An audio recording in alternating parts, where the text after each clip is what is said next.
Friends, இன்னைக்கு உரையாடல் by முதலீட்டு களம்ல நாம சுப்பிரமணி அவர்களோட பர்சனல் ஃபைனான்ஸை பற்றி பேச போகிறோம். ஒவ்வொருத்தரும் தன் வாழ்க்கையில் உழைத்து சம்பாதிக்கக்கூடிய பணத்தை என்ன ஆக்குறாங்க, அதுலேருந்து என்ன கிரியேட் பண்ணுறோம் அப்படிங்கிறது முக்கியமான ஒரு மெட்ரிக். அதை வச்சு தான் நம்ம எந்த அளவுக்கு சக்ஸஸ்ஃபுல்லாக இருக்கோம்னு நாமளே நம்மளை பார்த்துக்கணும், மற்றவங்களும் பார்ப்பாங்க. அந்த இடத்துல தான் பர்சனல் ஃபைனான்ஸ் ஒரு மிகப்பெரிய கருவியாக நமக்கு இருக்கிறது. பர்சனல் ஃபைனான்ஸ் அப்படிங்கிற சப்ஜெக்டே எல்லோருமே கற்க வேண்டிய ஒரு சப்ஜெக்ட். அதை ப்ராக்டிஸ் பண்ணணும். ஸோ கற்றுக்கிட்டா போகாது, நல்ல வகையில் ப்ராக்டிஸும் பண்ணணும். அப்படி இந்த சப்ஜெக்டை சொல்லி கொடுத்து ப்ராக்டிஸும் பண்ணக்கூடியவர் தான் திரு சுப்பிரமணி. வாங்க அவரோட பேசுவோம். சார், பர்சனல் ஃபைனான்ஸ் அப்படிங்கிற சப்ஜெக்டுக்குள்ளே ஒருத்தர் எந்த வயசில் வரணும்? எந்த வயசில் வரணுங்கிறது கிடையாது. உங்கள் அம்மா அப்பா உங்களை எந்த வயசில் கூட்டின்னு வராங்க அதுதான் பார்க்கணும். ஏன்னா 3 வயசு 4 வயசுலேருந்து குழந்தைகளுக்கு பணத்தை பற்றி கொஞ்சம் ஏதோ புரியும். ஏன்னா அவங்க பார்க்குறாங்க, நீங்கள் கடைக்கு போய் ரூபா கொடுத்து சாமான் வருது, நீங்கள் வீட்டில் வேலை பண்ணுற வாழ்க்கை சம்பளம் கேஷில் கொடுக்குறீங்க, அதெல்லாம். ஸோ தே சி அந்த ஸ்டேஜ்லேருந்து நம்ம குழந்தைகளுக்கு சொல்லிக் கொடுக்க ஆரம்பிக்கலாம். பணம்னா என்ன. இன்னும் நிறைய குழந்தைகளுக்கு என்ன தோணுறதுன்னா, பணம்னா ஏடிஎம்லேருந்து விட்ரா பண்ணுற ஒரு இது, அதை வச்சு ஏதோ சாமான் வாங்கலாம். ஆனால் அந்த ஏடிஎம்குள்ளே பணம் எப்படி வருது, அது ஏன் வருது, அதெல்லாம் ஒரு 10 வயசு 8 வயசு 10 வயசு குழந்தைக்கு சொல்லிக் கொடுக்கலாம். 3 வயசு குழந்தை 2 வயசு குழந்தைன்னா காயின்லாம் கொடுத்து அதை வச்சு விளையாட சொல்லி 2 பைசா 5 பைசா, இப்போ அதெல்லாம் இல்லை. அதனால 1 ரூபா 2 ரூபா அதை வச்சு கொஞ்சம் விளையாட அந்த மாதிரி சொல்லிக் கொடுக்கலாம். And slowly you bring them in to finance. ஏன்னா இந்த பர்சனல் ஃபைனான்ஸ்ங்கிறது ஒரு ஸ்கூலோ காலேஜோ ஆஃபீஸோ சொல்லிக் கொடுக்குற விஷயம் இல்லை. பேரண்ட்ஸ் தான் ஆரம்பிக்கணும், அம்மா அப்பா தான் ஆரம்பிக்கணும். நீங்களே ஒரு குரூப்ஸ் பண்ணலாம், சின்ன குழந்தைகளுக்கு குரூப், அதெல்லாம் நீங்களாவே பண்ணலாமே தவிர கவர்மெண்ட் இதில் இனிஷியேட்டிவ் எடுத்து ஏதாவது பண்ணுங்கிற நம்பிக்கை எனக்கு 30 வருஷத்துக்கு முன்னாடி இருந்திருக்கலாம். 30 வருஷத்தில் அது ஃபுல்லாகவே போயிடுத்து. நம்ம தான் பண்ணி ஆகணும். நான் ஒரு இன்ட்ரெஸ்டிங்கான ஒரு எக்ஸ்பெரிமெண்ட்டை பண்ணி பார்த்தேன். ஒரு 20 குழந்தைங்களை ஒரு டிபார்ட்மெண்டல் ஸ்டோருக்கு கூட்டிகிட்டு போயிட்டு ஆளுக்கு 100 ரூபா கொடுத்துட்டு, இதில் நீங்கள் எத்தனை ஐட்டம் வேணால் வாங்கிக்கலாம், இந்த 100 ரூபாய்க்குள்ளே யார் மேக்ஸிமம் ஐட்டம் வாங்குறீங்க பார்க்கலாம் அப்படின்னு ஒரு விளையாட்டு. அந்த பசங்களுக்கு அது ரொம்ப என்ஜாயபுளாக இருந்தது. கடைசியில் ஒரு குழந்தை நிறைய ஐட்டம்ஸ் வாங்கிது. ஸோ எது சீப்பு, எது காஸ்ட்லி, இந்த காசை வச்சுட்டு எவ்வளோ வாங்கலாம், இப்படி ஒரு ஃபன் மாதிரி போச்சு. இது ஒரு பர்த்டே பார்ட்டியில் பண்ணோம். அவங்கள கொண்டு போய் ஒரு சினிமாவில் உட்கார வச்சு பாப்கார்ன் சாப்பிட வைக்கிறதுக்கு. பாப்கார்னும் 100 ரூபா தான் வச்சுங்க. ஆனால் அந்த 100 ரூபாய் வச்சுக்கிட்டு அவங்களுக்கு நிறைய விஷயங்கள் நம்மளால் அந்த இடத்துல சொல்லிக் கொடுக்க முடியுது. அதே போல் நிறைய பேரண்ட்ஸ் இப்போ என்ன பண்ணுறாங்கனாக்கா, வீக்லி வெஜிடபிள் ஷாப்பிங் பட்ஜெட் குழந்தைங்களை வச்சு பண்ணுறாங்க. இது ஒரு ரொம்ப சிம்பிளான இது. ஸோ என்ன விலை, எது விற்குது, எந்த வெஜிடபிள் என்ன விலை விற்குதுங்கிறத அவங்க கிளியராக பார்க்குறாங்க. ஏன்னா இப்போ ஆன்லைனில் ஷாப் பண்ண முடியுது இல்லையா. ஸோ பிக் பாஸ்கெட்டில் ஆர்டர் பண்ணால் இந்த வீக் இவ்வளவு பணம் தான் நீங்கள் ஷாப் பண்ணணும் அப்படின்னு சொல்லி அந்த ஷாப்பிங்கை அவங்களுக்கு சொல்லி கொடுக்குறாங்க.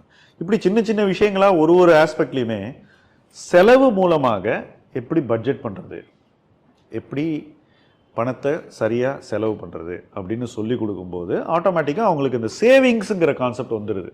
இப்போ உங்களுக்கு 500 ரூபா பட்ஜெட் கொடுக்குறேன், நீங்கள் 350 ரூபாவில் முடிச்சிட்டிங்கன்னாக்கா தேவையானது 150 ரூபா மிச்சம் பிடிக்க முடியுது. ஸோ இது ஒரு விளையாட்டு மாதிரியே நிறைய பேரண்ட்ஸ் குழந்தைங்களுக்கு சொல்லித்தராங்க. ஆனாலும் அதே சமயத்தில் ஒருத்தர் அடல்ட் ஆகிட்டு வேலைக்கு சேர்ந்து நல்லா படித்து குவாலிஃபை ஆகி நல்ல வேலையை சேர்ந்துட்டு ஒரு 7, 8, 10 லட்ச ரூபா சம்பாதிக்கிறவனுக்கு இந்த கான்செப்ட் தெரியாமல் தான் அவங்க வாழ்ந்துட்டுருக்காங்க. பணம் இருக்குது, இஷ்டத்துக்கு செலவு பண்ணலாம் அப்படின்ற அந்த அடிப்படையில் தான் செலவும் பண்ணுறாங்க. ஸோ இந்த ஏர்லியாக கற்றுக்கிறவங்களுக்கும் கற்றுக்காதவங்களுக்கும் இருக்கக்கூடிய டிஃப்ரென்ஸ் என்னவாக இருக்கும்? அந்த டிஃப்ரென்ஸை எப்படி நம்ம பிரிட்ஜ் பண்ண முடியும்? கற்றுக் கொடுக்க வேண்டியது அம்மா அப்பாவுடைய கடமை, அது நம்ம சொல்லியாச்சு. ஆனால் அம்மா அப்பா கற்றுக் கொடுக்கலன்னு 80 வயசில் சொல்லிகிட்டு இருக்க முடியாது. அம்மா அப்பா கற்றுக் கொடுக்கல, that is bad luck. At least ஒரு 12-15 வயசில் இந்த கம்பவுண்டிங் அதெல்லாம் கற்றுண்ட அப்புறம் அதோட எக்ஸாம்பிள்ஸ்லாம் பார்த்து, இப்போ நிறைய யூடியூப்பில் அதுக்கு எக்ஸாம்பிள்ஸ்லாம் இருக்குது. அதனால நம்மளும் இன்வெஸ்ட் பண்ணணுங்கிறது தெரியும். பணம் இருக்காது, அது வேறு விஷயம்.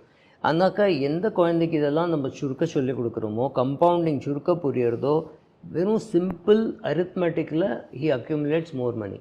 ஸோ சீக்கிரம் கற்றுக்கிற குழந்தை இன்னும் சக்ஸஸ்ஃபுல்லாக இருப்பான், நிறைய பணத்தையும் சேர்த்து வைப்பான் அப்படிங்கிறது உங்களோட பாயிண்ட்.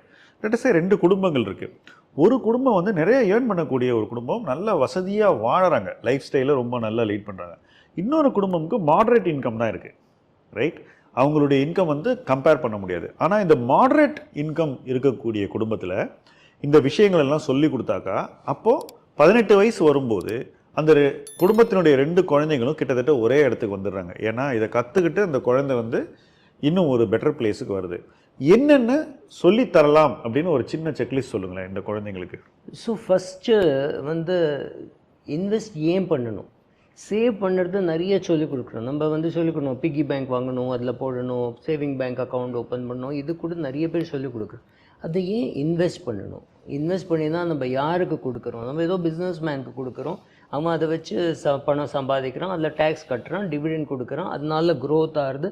இது ரொம்ப பேசிக்காக ஈக்விட்டி, டெட் அந்த வார்த்தைகள் யூஸ் பண்ணாமைக்கு கூட சொல்லிக் கொடுக்கலாம். நம்ம பணத்தை எங்கெல்லாம் இன்வெஸ்ட் பண்ணலாம்? நம்ம ஒரு வீடு வாங்கலாம், அதுக்கு வாடகை கிடைக்கும். பேங்க்கில் வைக்கலாம், அதில் வட்டி கிடைக்கும்.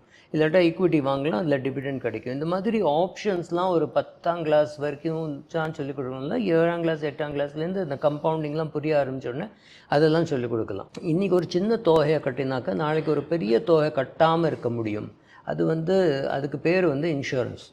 இன்றைக்கி நீ 100 ரூபா மெடிக்கல் இன்சூரன்ஸ் கட்டுற, ஒரு வருஷம் 2 வருஷம் 4 வருஷம் கட்டுற, திடம்னு உனக்கு 100 500 600 இல்லை 10,000 ரூபாய்க்கு செலவு வருது. அந்த செலவு கொடுக்கறதுக்கு இன்சூரன்ஸ்னு ஒரு கான்செப்ட் இருக்குது. ஸோ பேசிக்காக இது ரெண்டும் சொல்லிக் கொடுக்கணும். அதனால இப்போ நான் வந்து என் 32 வயசு ஆகுது, எனக்கு 2 சின்ன பசங்க இருக்கான், அவங்களுக்கு ப்ரொடெக்ஷனுக்காக நான் லைஃப் இன்சூரன்ஸ் எடுத்துக்கிறேன். இதையும் நம்ம எக்ஸ்பிளைன் பண்ண முடியும். குழந்தைங்களுக்கு புரியாதுங்கிறதே கிடையாது. நம்மளுக்கு தோணுறது, நமக்கு வயசாக எடுத்து புரியறது, இந்த குழந்தைகளுக்கு அதோடு நன்னா புரியும். So savings, compounding, insurance, investing. நாலாவதாக தான் இன்வெஸ்டிங்கை கொண்டு வரீங்க. ஆமாம், ஏன்னா இந்த பேசிக் இன்சூரன்ஸ் இல்லை, இன்வெஸ்ட் பண்ண ஆரம்பிக்கிறான், ஆனால் இன்சூரன்ஸ் இல்லை. அந்த ஹெட் ஆஃப் த ஃபேமிலி 30 வயசில் ஏதோ ஆக்சிடெண்ட்டில் போயிட்டு அந்த இன்வெஸ்ட்மெண்ட் எல்லாம் யூஸ்லெஸ், உங்களால் ஒன்றுமே பண்ண முடியாது. ஸோ இன்சூரன்ஸும் தேவை.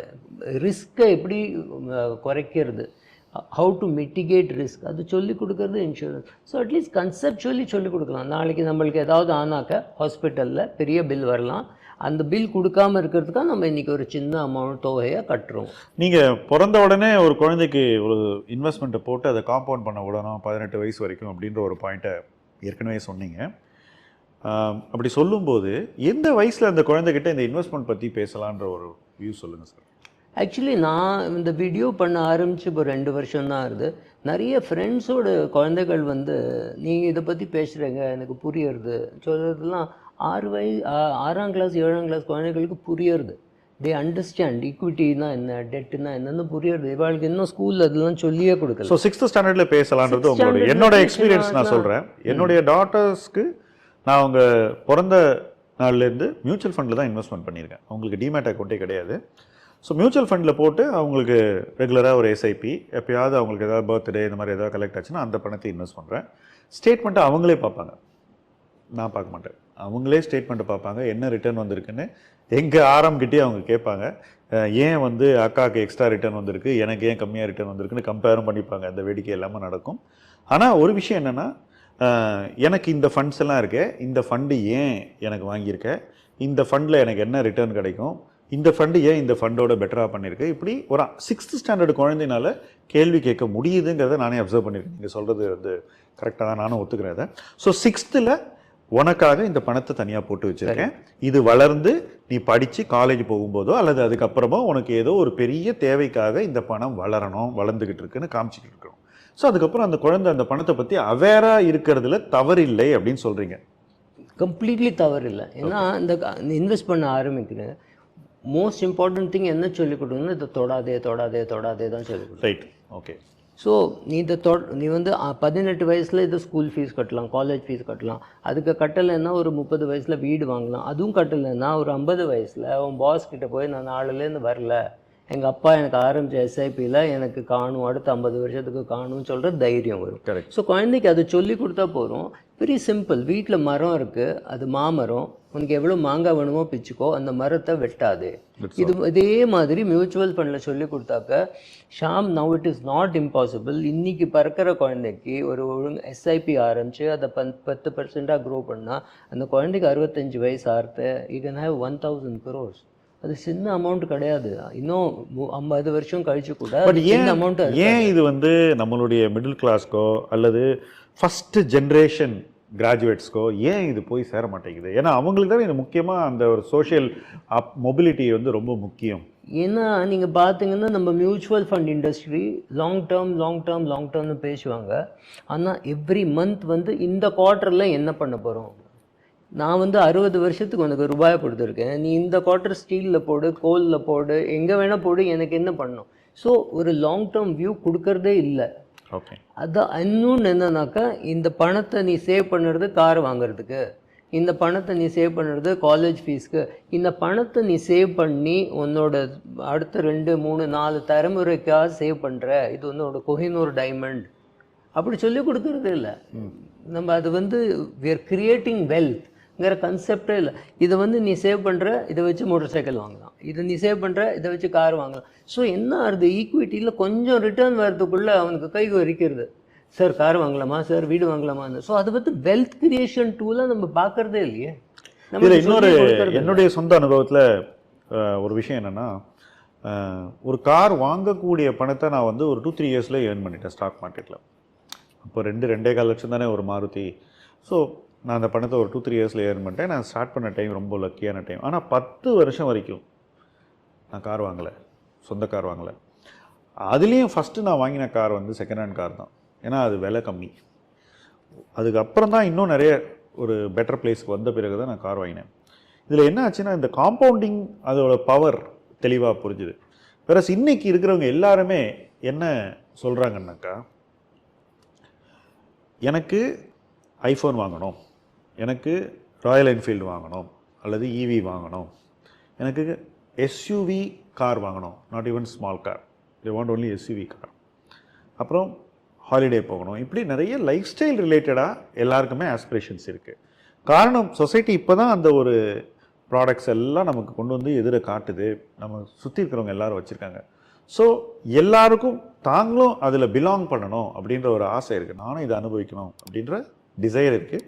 அதற்கான ஃபைனான்ஷியல் மீன்ஸ் எனக்கு இருக்குது. வேணா கடன் கொடுக்க ஆள் இருக்கான், எல்லாத்துக்குமே லோன் கொடுக்க ஆள் இருக்கான்.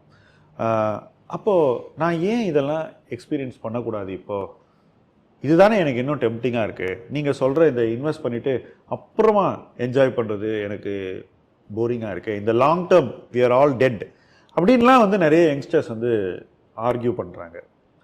அவங்களுக்கு நீங்கள் என்ன சொல்ல விரும்புகிறீங்க? எல்லாருக்கும் என்ன தோணுறது தான், என்னோடய இன்கம் வந்து இப்படி தான் மேலே தான் போகும். அதாவது நான் 30 வயசில் earn பண்ணியிருந்தது இவ்வளவு இருந்தால் 40ல் இவ்வளவு இருக்கும், 50ல் இவ்வளவு இருக்கும், ரிட்டையர் ஆகிற வரைக்கும் அது மேலே தான் போகும். It will be simple smooth curve. That is not true. சில பேருக்கு 50 வயசில் ஏதோ பிரெயின் ரிலேட்டடோ ஹார்ட் ரிலேட்டடோ இல்னஸோ வந்து 50லேருந்து 60 which he thinks would be his best earning decade. இல்லவே இல்லை.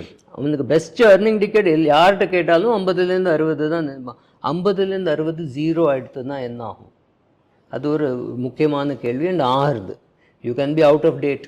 நீங்கள் இப்போ இருக்கிற business can be out of date. ஏதாவது ஆகலாம், இல்லாட்டா உடம்புக்கு வரலாம், அந்த மாதிரி ஏதாவது கெரியர் ஸ்பேனும் இப்போ ஷார்டன் ஆகிடுது. கெரியர் ஸ்பேனும் ஷார்டன் ஆகுது.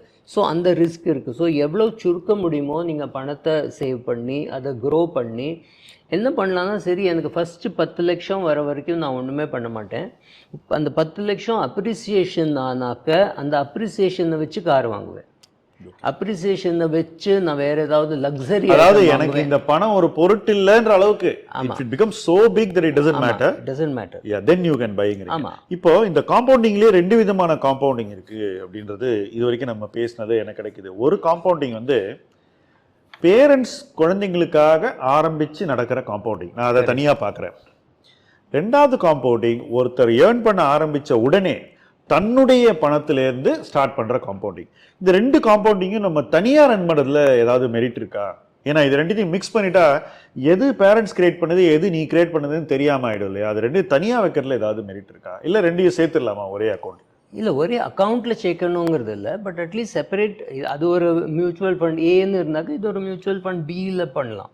ஸோ செப்பரேட்டாக தெரியும், இது அம்மா அப்பா ஆரம்பித்தது, இது நம்ம ஆரம்பித்தது. அது ஏன் தெரியணும்? தெரியறதுல அட்வான்டேஜ் என்னன்னாக்க, அம்மா அப்பா கிரியேட் பண்ணின கம்பவுண்டிங்கில் வந்து உங்களோட கான்ட்ரிபியூஷன் குறைச்சலாக தான் இருக்கும். ஆனால் இயர் ஆன் இயர் க்ரோ ஜாஸ்தி இருக்கும். ஏன்னா நீங்கள் போட்டது 10 ரூபா தான், ஆனால் அதில் வட்டி வந்து இப்போ 90 ரூபா வருது. அந்த 90ம் டபுள் ஆனாக்கா இந்த 10லேருந்து அது 200 300ன்னு ஆகுது. ஸோ அதில் பார்க்க உங்களுக்கு தெரியும், ஐயோ நம்ம கான்ட்ரிபியூஷன் இவ்வளோ தான், அது க்ரோத் எவ்வளோ வருதுன்னு. உங்கள் ஃபண்டில் அப்படி இருக்காது. முதல்ல அமௌண்ட் பெருசாக இருக்கும், கம்பவுண்டிங் ஆகி உங்களுக்கு 10 வருஷம் கழித்து வர ப்ளெஷர் அதில் வந்து இப்போவே வரும். ஸோ அந்த செப்பரேட்டாக 2 லைன்ஸையும் பார்க்கறதுல ஃபன் இருக்குது. அதை வந்து அப்பா கொடுத்த பணம்னு கிளியராக தெரியும். That is also useful. And அதை வந்து நான் ஒரு வீடு வாங்குறதுக்கோ ரிட்டையர்மெண்ட்டுக்கோ தான் தொட போகிறேன். இதை வந்து நான் வேறு எல்லாத்துக்கும் தொடுவேன். எனக்கு வீடு வாங்கணுன்னா அதை தொடுவேன், கார் வாங்கணுன்னா அதை தொடுவேன், எனக்கு வெக்கேஷன் போடணுன்னா அதை தொடுவேன். ஸோ இதில் நான் இன்ட்ரப்ட்டும் பண்ணுவேன். அந்த கம்பவுண்டிங்கை நான் இன்ட்ரப்ட் பண்ண போகிறது இல்லைன்னு வச்சு you can keep them separate. At least goal செப்பரேட்டாக இருந்தாக்கா அதுக்கு செப்பரேட்டாக வைக்கலாம். ரொம்ப அஃப்ளூவன்ட் வெல்த்தி ஃபேமிலிஸில் நான் இதை பார்த்துருக்கேன். அதுவும் ரொம்ப கஷ்டப்பட்டு முன்னுக்கு வந்த குடும்பங்கள் ரொம்ப அஃப்ளூவன்ட் ஆகும்போது ஃபஸ்ட் ஜென்ரேஷன் என்ன சொல்லித்தராங்கன்னா செகண்ட் ஜென்ரேஷனுக்கு, நீ நல்லா பண்ணு, நீ என்ன வேணால் அச்சீவ் பண்ணு, உன்னுடைய க்ரோத்லேருந்து நீ எப்படி வேணால் என்ஜாய் பண்ணிக்கோ, இது நான் உனக்காக க்ரியேட் பண்ணுது, இதை நீ தொடக்கூடாது, இதை நீ க்ரோ பண்ணிவிட்டு உன்னோட அடுத்த ஜென்ரேஷனுக்கு அப்படியே ஹேண்ட் ஓவர் பண்ணணும் அப்படின்னு சொல்லியே வந்து நிறைய பேர் பணத்தை கொடுக்குறாங்க. அதை பற்றி என்ன நினைக்கிறீங்க? இல்லை, இதுதான் it is called heirloom collection. நான் உனக்கு இது கொடுத்துருக்கேன், இதை க்ரோ பண்ணணும், க்ரோ பண்ணி உன்னோட குழந்தைகளுக்கு கொடுக்கணும். எமர்ஜென்சியாக இருந்தால் தான் தொடலாம். இது ஒரு எமர்ஜென்சி ஃபண்டு மாதிரி, இல்லாட்டா இட் இஸ் கிரியேட்டிங் வெல். இந்த மாதிரி ஏதோ சொல்லி கொடுத்து தானே ஒரு 160 வருஷமாக பிர்லா கம்பவுண்ட் பண்ணியிருக்காரு. ஆமாம். இல்லை வாடியா 180 வருஷம் கம்பவுண்டிங் எப்படி முடியறது? ஒருத்தன் வேரோடு அழிச்சுட்டாக்கா அது நாசமாயிடும்ல. ஸோ இந்த மரத்தை நீ வெட்டக்கூடாது. இந்த மரத்துலேருந்து கொஞ்சம் 2 மாங்காய் பறிச்சுக்கோ, ஆனால் இந்த மரத்தை வெட்டக்கூடாது. அந்த எடுத்த மாங்காயை திரும்ப நீ எங்கேயாவது லேண்ட் வாங்கி இன்னும் கொஞ்சம் மரம் வரணும், அப்போ தான் அடுத்த ஃபேமிலிக்கும் வரும். நீங்கள் யோசிச்சு பாருங்கள், உங்கள் வீட்டில் ஒரே ஒரு மரம் இருந்தாக்கா கூட உங்களுக்கு அது கொடுக்கறதுக்கு மனசு வரும். இப்போ உங்கள் தாத்தா ஒரு மரம் போட்டால் உங்கள் அப்பா அதை 10 ஆக்கினா, நீங்கள் அதை 1000 மரம் ஆக்கினா அதில் எவ்வளோ மாங்காய் வருது, எவ்வளோ காய்க்கிறது கூட பார்க்க மாட்டேன். வரவன் போகிறவன் எவ்வளோ தட்டின்னு போனால் கூட கவலைப்பட மாட்டேன். The same thing should happen with money. யார் வந்து என்ன கேட்டாலும் கொடுக்கறதுக்கு சக்தி இருக்கணும். அது எப்படி இருக்கும்? யாரும் ஹேர்லூம் கிரியேட் பண்ணணும்ல. ஸோ பண்ணினாக்கா அதில் வர க்ரோத்லேருந்து கொஞ்சத்தை எடுத்தாலும் க்ரோத் வரும். அதே இந்த மாங்காய் concept you should be able to bring to your money. Sir, ஒருத்தருக்கு ஏர்னிங்ஸ் வர ஆரம்பிக்கு, சம்பளம்னு ஒன்று வருது, ஃபஸ்ட்டு சேலரி. இந்த ஃபஸ்ட்டு சேலரி வர அன்னைக்கு ஒருத்தர் வந்து என்னெல்லாம் திங்க் பண்ணணும், என்ன மாதிரி டெசிஷன்ஸை எடுக்கணும்? ஃபஸ்ட்டு சில பேசிக் டெசிஷன்ஸ் சொல்லுங்களேன். எனக்கு ஃபஸ்ட்டு வேலை கிடச்சிருக்கு, நான் சேர்ந்துட்டேன், சேலரி ஸ்லிப் வந்துருச்சு, அந்த சேலரி ஸ்லிப்பை பார்க்குறேன், என் பேங்க் அக்கௌண்ட்டுக்கு பணம் போகுது, அன்னைக்கு எனக்கு என்னெல்லாம் தெரியணும்னு கொஞ்சம் சொல்லுங்கள். ஃபஸ்ட்டு சேலரியிலேருந்து சேவ் பண்ணணுங்கிற கான்செப்ட் கொஞ்சம் கஷ்டம். அதாவது ரொம்ப ப்ராஸ்பரஸ் ஃபேமிலியாக இருந்தாக்கா இஸ் இன்டிஃப்ரெண்ட். சரி, அது எனிவே அப்பா எனக்கு எல்லாத்துக்கும் ரூபா தரா, அதனால் என் பணங்கிறது ரொம்ப டிஃப்ரெண்ட் இல்லைன்னு தோணும். பட் ஒரு மிடில் கிளாஸ் ஆளுனாக்கா ஃபஸ்ட்டு 3-4 மாதம் அவன் கொஞ்சம் கண்மண் தெரியாமல் தான் செலவழிப்பான். ஏன் அதை பண்ணணும்? இல்லை, அது ஏன் பண்ணணும்னா, சரி அவள் அப்பாவுக்கு வந்து அப்பா நிறைய ரெஸ்ட்ரிக்ஷன்ஸ் போட்டிருந்தா. ஃப்ரெண்ட்ஸ் கூட வெளியில் போறியா, நான் 100 ரூபா தான் தருவேன், அவன் ஃப்ரெண்ட்ஸ்லாம் 1000 ரூபா கொண்டு வருவான். ஸோ இவன் கொஞ்சம் காம்ப்ளெக்ஸ் மாதிரி இருக்கும். இப்போ அந்த காம்ப்ளெக்ஸ்லாம் பிரேக் அவுட் ஆகிறதுக்கு ஒரு 3-4 மாதம் அவனுக்கு நான் டைம் தரேன். அந்த 3-4 மாதம் கொஞ்சம் மஞ்சா பண்ணும். ஆனால் 4ஆவதோ 5ஆவதோ மாதத்துலேருந்தாவது அவனோட எஸ்ஐபி ஆரம்பிக்கணும். He cannot postpone. 30 வயசில் பண்ணுறேன், 32 வயசில் பண்ணுறேன்னு போஸ்ட்போன் பண்ணக்கூடாது. அது எஸ்ஐபி ஆரம்பிக்கணும். எவ்வளோ இருக்கணும்? சேலரியில் எவ்வளோ பர்சன்டேஜ் மினிமம் இருக்கணும்? ஒரு சிம்பிள் ஃபார்முலா இருக்குது. சேலரியில் 10% ஒரு இன்கமில் 10% வந்து உன்னோட ரிட்டையர்மெண்ட்கே வேணும். சரி. ஸோ அது ரிட்டையர்மெண்ட்டை தவிர உனக்கு என்னெல்லாம் கோல்ஸ் இருக்கோ அதுக்கு நீ இன்வெஸ்ட் பண்ணணும். இப்போ ஒரு பணக்கார பொண்ணு இருக்கா, அப்பா வந்து எங்கேயோ வைஸ் பிரசிடெண்ட், அம்மா டாக்டர், அந்த பொண்ணெல்லாம் 100% சேவ் பண்ணலாம். ஏன்னா அவளோட என்டர்டெயின்மெண்ட் கூட அவள் அப்பா தான் கொடுக்க போகிறா. எல்லோரும் வெளியில் சாப்பிட போனால் அப்பா தான் பில்லை கட்ட போகிறான், இல்லாட்டா அம்மா தான் பில்லை கட்ட போகிறா. வெரஸ் வந்து ஒரு சின்ன நாட் வெரி ரிச், ரொம்ப புவர்னு சொல்லலை, நாட் வெரி ரிச், அவன் வந்து அம்மா அப்பாவுக்கும் கொஞ்சம் சப்போர்ட் பண்ணுறான், வீட்டில் பார்க்குறான், அம்மா அப்பாவுக்கு இன்சூரன்ஸ் இல்லை, தம்பிக்கு படிக்கணும், நான் முதல்ல போய் அவன் கொஞ்சம் மெடிக்கல் இன்சூரன்ஸ் எடுக்கணும், அப்புறம் அவனோட இன்கம் ரொம்ப இம்பார்ட்டண்ட். அப்பா வந்து மாதத்துக்கு 30,000 ரூபா சம்பாதிக்கிறா, இவன் 50,000 சம்பாதிக்கிறான்னா இவனோட income is more important. Family is more depend on him. So இவன் தனக்கு ஒரு மெடிக்கல் இன்சூரன்ஸ், எல்லாருக்கும் மெடிக்கல் இன்சூரன்ஸ், தனக்கு ஒரு லைஃப் இன்சூரன்ஸ், அதெல்லாம் எடுத்துக்கணும். முதல்ல இதுதான் இம்பார்ட்டன்ட், இதுதான் இம்பார்ட்டன்ட். நம்ம இதெல்லாம் கட்டினதுக்கு அப்புறம் வீட்டு கொஞ்சம் அப்கிரேட் பண்ணுவதா இருக்கும். ஒரு புது ஃப்ரிட்ஜ் வாங்கினேன், அதெல்லாம் ஆகும். ஏன்னா வீடு காத்துன்னு இருக்கு, இவன் எப்போடாவது சம்பாதிக்க. அப்போ கூட அந்த சேவிங் ஹேபிட்டுங்கிறத ஸ்டார்ட் பண்ணி அவனே ஆரம்பிச்சுடுவான். ஏன்னா இந்த கஷ்டப்படுற வீட்டில் சேவிங்கோட இம்பார்ட்டன்ஸ் ஜாஸ்தி தெரியும். இல்லை, பட் இன்னைக்கு ஒரு ரிவர்ஸும் இருக்குது. நானும் என்னோட லைஃப்பில் நான் பார்த்தது, என்னுடைய க்ளோஸ் பழக்கத்தில் இருந்தவங்க, அந்த மாதிரி ஃபஸ்ட்டு நல்ல ஃபேமிலியில் ஏர்ன் பண்ணவங்க வந்து நாங்கள் எதையுமே அனுபவிச்சதில்லை அப்படின்ற ஒரு மைண்ட் செட்டில் ஆரம்பிக்கும் போது நிறைய விஷயங்கள் பண்ணுறதுக்கு அவங்களுக்கு ப்ரையாரிட்டியாக இருக்குது. அம்மாவுக்கு ஜுவல் வாங்கி கொடுக்கலாம் ஃபஸ்ட்டு, அப்புறம் க்ளோத்ஸ் வாங்கி கொடுக்குறது, நல்ல க்ளோத்ஸ் வாங்குறது, அப்புறம் வந்து கார் வச்சுட்டு எங்கேயாவது ஊருக்கு போகிறது, அப்புறம் வந்து நீங்கள் சொன்ன மாதிரி கூட பிறந்தவங்களை படிக்க வைக்கிறது, சில நேரங்களில் சில மேரேஜ், அதாவது சிஸ்டர் அந்த மாதிரி இருந்தால் அந்த மாதிரி, அப்புறம் வண்டி வாங்குறது, வீட்டுக்கு வண்டி வாங்குறது, அப்புறம் வீட்டில் ஊரில் இருக்கிற வீட்டில் இம்ப்ரூவ்மெண்ட்ஸ் பண்ணுறது. சில வீடுகளில் வந்து டாய்லெட்ஸே கூட ப்ராப்பராக இருக்காது, அதை கட்டி கொடுக்குறது. இந்த மாதிரி அவங்களுக்கு ஏதோ ஒன்று வந்துகிட்டே இருக்குது. ஸோ அவங்க என்ன தான் வந்து ஏர்ன் பண்ணாலும் முன்னுக்கு வந்தாலும் ஒரு சிட்டியில் வந்து எல்லாம் பண்ணால் கூட அவங்க தங்களுக்கு திங்க் பண்ணுறதுக்கு நீங்கள் சொல்ல மாதிரி 4-5 மாதம் இல்லை, 4-5 வருஷம் இல்லை 10 வருஷம் கூட சில பேருக்கு ஆகிடுது. இதை எப்படி பிரேக் பண்ணலான்னு சொல்லுங்கள்.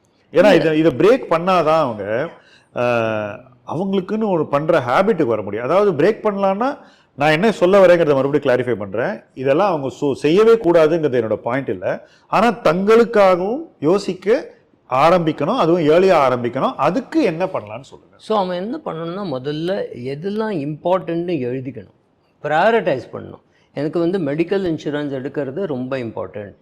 எனக்கு வீட்டில் அம்மா தங்கெல்லாம் இருக்கா, அங்கே ஒரு டாய்லெட் கட்டுறது ரொம்ப இம்பார்ட்டண்ட். அவள் கிராமத்தில் இருக்கா, அன்றைக்கி அதை நான் இங்கே சென்னைக்கு வந்து வேலை பண்ணுறேன், நான் இங்கே பேச்சுலராக இருக்கேன், ஆனால் அங்கே அந்த பாத்ரூம் கட்டுறதுலாம் ரொம்ப.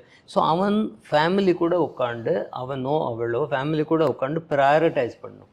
அதில் ரொம்ப இம்பார்ட்டண்ட் ப்ரையாரிட்டி வந்துடும் அது சேவிங்.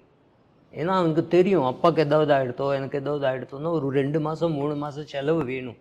ஸோ அந்த ஒரு 6 மாதம் செலவு வச்சுக்கோங்க. வீட்டு செலவு 30,000 ரூபா, இந்த வீடு அந்த வீடு எல்லாம் சேர்த்துனா ஒரு 1,80,000 அவனுக்கு பேங்க் எப்படியில் இருக்கணும், இதெல்லாம் அவனுக்கும் தெரிஞ்சிடும். ஸோ ஃபஸ்ட்டு ஒரு எமர்ஜென்சி ஃபண்டு க்ரியேட் பண்ணணும்.